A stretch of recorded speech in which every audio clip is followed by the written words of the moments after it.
Hey guys, this is Michael back with another video, and today I wanted to talk about some of the ways that I motivated myself along my aviation journey. And it's not to be taken lightly, right? Becoming a pilot is not a light thing. It takes a lot of study, it takes a lot of work.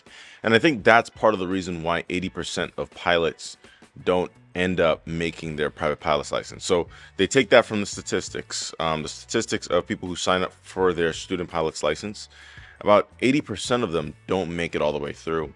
And that's big, right? Even I, as a CFI, I see it very much firsthand where a lot of students will come through the program and you'll often not see them a couple months later because either they ran out of funds, life hit them, or they lost motivation. And I think more pilots need to go into aviation understanding how much of a strenuous process it is, right? Not taking it lightly, being real about what the expectations are, understanding that you're going to have a lot of hurdles and a lot of delays along your training. Now, I want to speak on every type of person who's doing flight training because a lot of us, we come from backgrounds where we dominate our fields, right? We come up from a school background where a lot of it is numbers, memorizing, a lot of it is retention.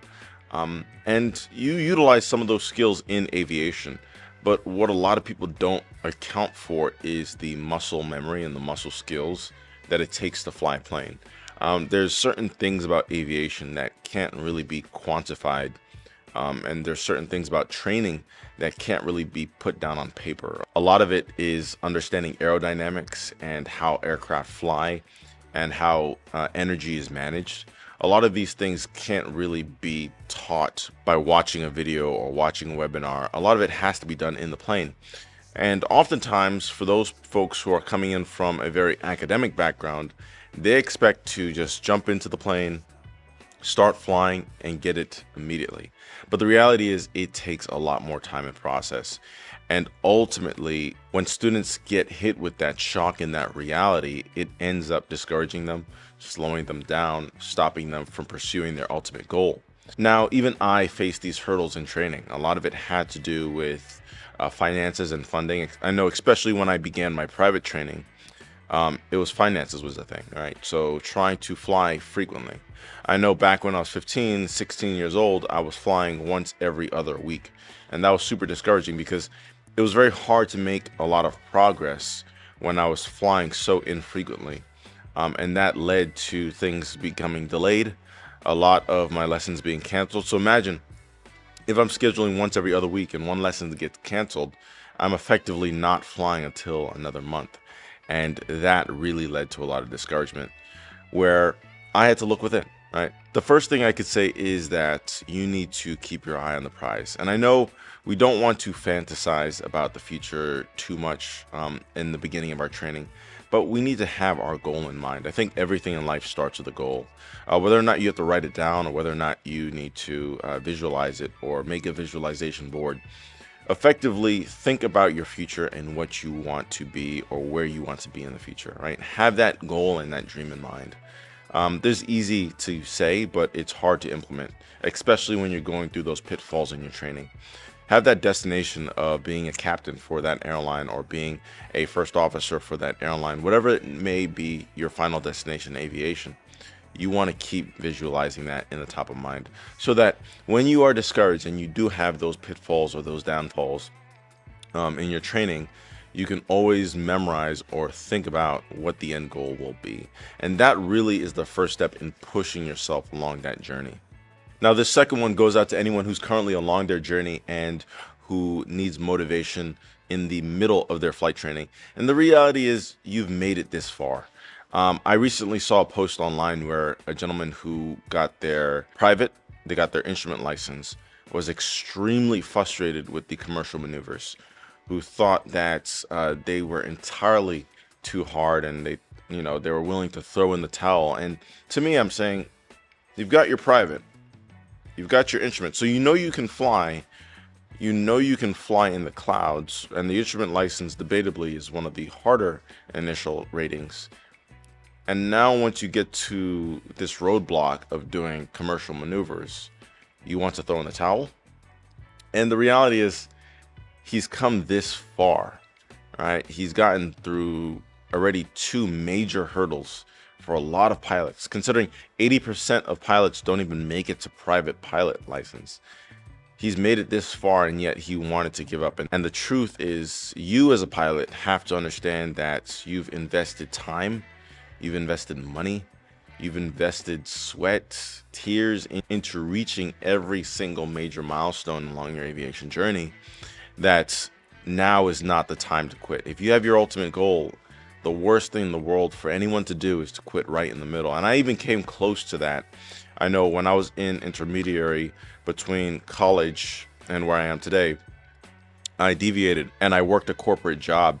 And at that point, I was so discouraged about my flight training that I said I was going to settle in that corporate America job. And I'm so glad I didn't today. But, imagine if I had gotten my private and my instrument and I decided to say, hey, it's too hard to reach that finish line, and it's too hard to work and save up enough money, and it's too hard to achieve my goal. Imagine if I had not done that. I would not have been living the dream and the life that I love today. And I think that goes out to a lot of you pilots. It's like, you have the vision of the future. Why give up halfway? Why stop when you're already midway through, maybe 50% there? It's not a good look for you, and it's ultimately, it will eat you alive. It will weigh on you that you did not finish something that you started.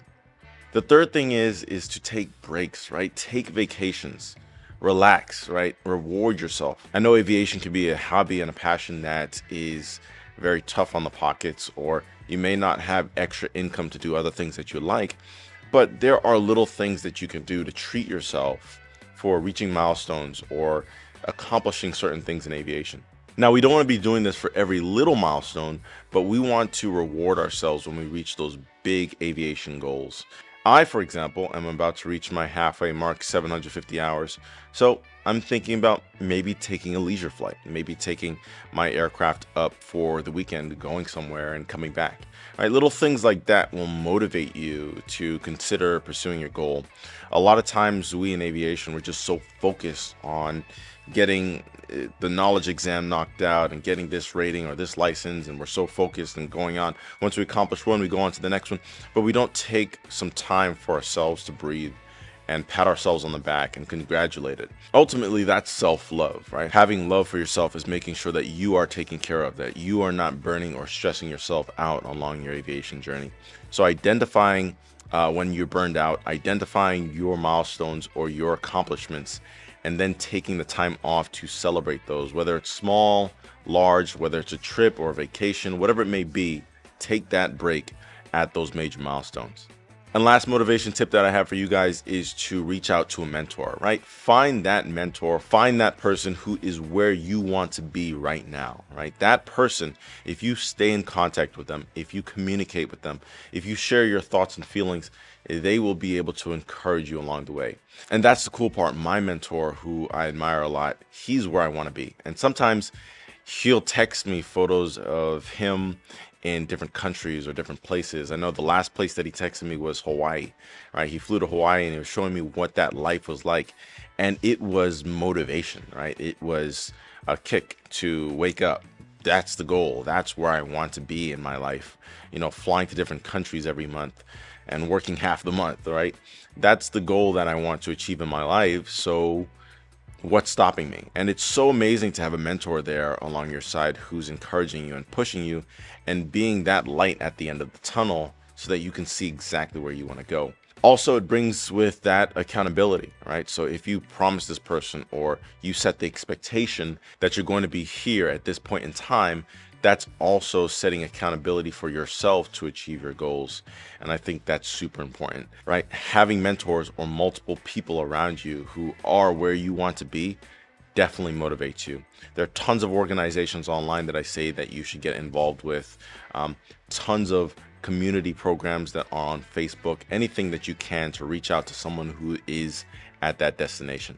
Guys, I hope this short video helped and inspired you along your journey, and I hope it gave you some ideas, right? If you're feeling discouraged in your aviation journey, wake up, take a look, take a break, right? Reach out to people who are where you want to be and admire what other people are doing at their destination in this journey.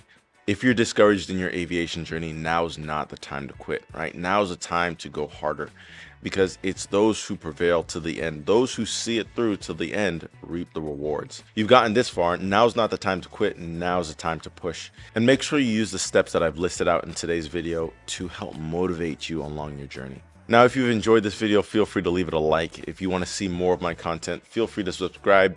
I release videos weekly, and I look forward to seeing you guys on the next one. Until next time, blue skies and tailwinds. See you guys soon.